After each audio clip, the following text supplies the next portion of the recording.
প্রিয় ভিউয়ার্স, আসসালামু আলাইকুম। আজকে আপনাদেরকে আমি পাজামার ভিতরে কিভাবে রাবার লাগাতে হয় সেটি দেখাবো। ধৈর্য সহকারে ভিডিওটি শেষ পর্যন্ত দেখবেন। আশা করি নতুন যারা আছেন তাদের জন্য ভিডিওটি হেল্পফুল হবে। এখানে আমি রাবার কতটুকু নিলাম সেটি মেপে আগে দেখাবো।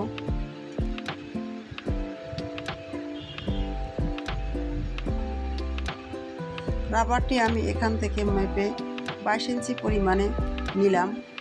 এখানে আমি যে কোমরের জন্য যে কাপড়টি নিয়েছি, পাজামার খোলা অংশ, এখানে 50 ইঞ্চি পরিমাণ কাপড় রয়েছে। 40 ইঞ্চি হিপের জন্য আমি 50 ইঞ্চি অর্থাৎ 10 ইঞ্চি কাপড় বাড়তি নিয়েছি। এখানে যে উপরের কাপড়টি আছে সেটাকে আমি কাঁচা সেলাই দিয়ে ভেঙে নেব। এটাকে কাঁচা সেলাই বলে। একটা চাপ সেলাই দিয়ে একটু ভেঙে নিব। এটা দিয়ে নেওয়ার কারণ হচ্ছে রাবার বসাতে সুবিধা।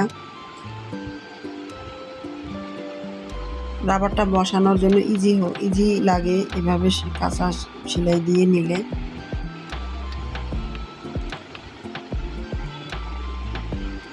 আমার কাঁচা সেলাই দেওয়া হয়ে গেছে। এখন আমি রাবারটাকে আমি জয়েন দিয়ে নিব। রাবারটাকে আমি একটার উপরে একটা বসিয়ে সেলাই দিয়ে দোনো সাইডে আমি ঘুরিয়ে ঘুরিয়ে সেলাই দিয়ে আটকিয়ে নিব। এখন আমি পাজামাটাকে উল্টিয়ে নিব।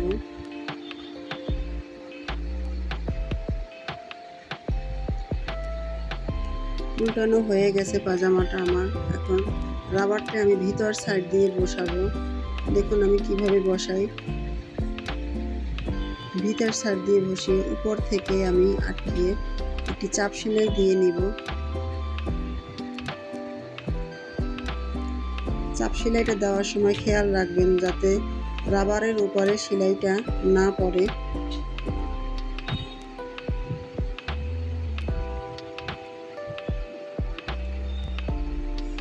কাপড়টা টান টান করে ধরে নেবেন। রাবার কিভাবে বসাই দেখান। দেখুন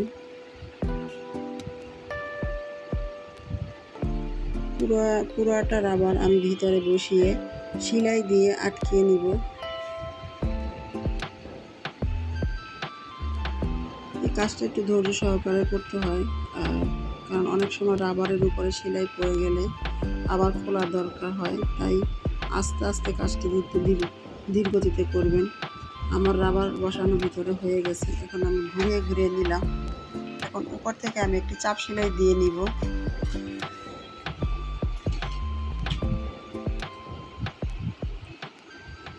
এখানে আমি বলে রাখি দুইটি সেলাই দেব।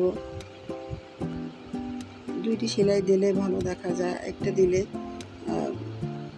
ভালো লাগে না। তাই আমি দুইটি করে সেলাই দিলাম। এটা সালোয়ারটাকে মজবুত করবে। ভিডিওটি ভালো লাগলে লাইক কমেন্ট শেয়ার দিতে ভুলবেন না। চ্যানেলটি সাবস্ক্রাইব করে রাখতে পারেন এবং নোটিফিকেশনটি অন করে রাখতে পারেন যাতে পরবর্তী ভিডিওটি আপনার কাছে পৌঁছায়। দেখুন তৈরি হয়ে গেল আমার সালোয়ার। ভিডিওতে অবশ্যই একটি লাইক দিবেন এবং পরবর্তী ভিডিও দেখার জন্য সবাইকে আমন্ত্রণ রইল।